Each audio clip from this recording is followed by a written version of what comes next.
السلام علیکم ورحمۃ اللہ وبرکاتہ۔ مولانا طارق جمیل صاحب کے حوالے سے ساتھی رابطے کر رہے ہیں، پوچھ رہے ہیں، سوالات کر رہے ہیں کہ طبیعت کے حوالے سے کوئی بات سامنے آئی ہے،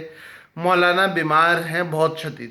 تو یہ بات ذرا دھیان سے سن لیں، سمجھ لیں کہ مولانا طارق جمیل صاحب کے حوالے سے ایسی کوئی خبر اب تک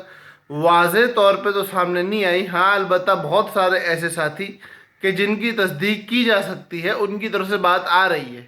اور خبر یہ سامنے آ رہی ہے کہ مولانا کہیں گرے ہیں، جس کی وجہ سے مولانا کا کافی خون نکلا ہے اور مولانا کی طبیعت کافی زیادہ خراب ہو گئی ہے۔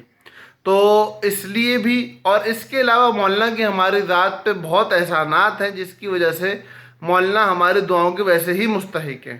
اس وجہ سے بھی ہر مسلمان کے لیے ضروری ہے کہ مولانا کے حق میں بہت زیادہ دعائیں کرے۔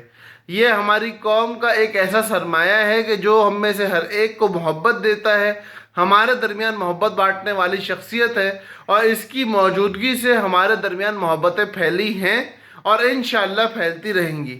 کوشش کرنی ہے کہ ہر قسم کی فرقہ واریت سے، ہر قسم کے اختلاف سے فی الحال بالاتر ہو کے اس بڑی شخصیت کے لیے،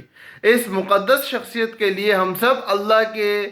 دربار میں حاضر ہوں اور بھرپور دعائیں کریں کہ اللہ پاک مولانا کو جلد از جلد صحت یاب فرمائے، اور مولانا کے سائے کو ایمان کے ساتھ، اعضاء کی سلامتی کے ساتھ، صحت کی سلامتی کے ساتھ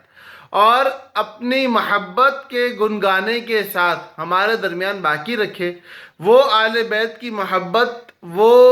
اصحاب رسول کی محبت، وہ اللہ اور اس کے رسول کی محبت جو مولانا سے ہمیں آج تک ملتی رہی ہے، اللہ پاک وہ آئندہ بھی ہمارے دلوں میں اسی طرح ڈالتا رہے اور مولانا کو ہمارے سروں پر باقی رکھے۔ اللہ پاک اس میسج کو ہر انسان تک پہنچانے کی ہمیں توفیق دے کہ ہم لوگ ایمان اور محبت کے پیغام کو عام کرنے والے بنے، ہم لوگ نفرتوں کی بجائے محبتوں کو پھیلائیں۔ اللہ پاک مولانا طارق جمیل صاحب کو صحت یابی عطا فرمائے اور ہر مسلمان کو اس صحت یابی کے لیے دعا کرنے والا بنائے۔ السلام علیکم ورحمۃ اللہ وبرکاتہ۔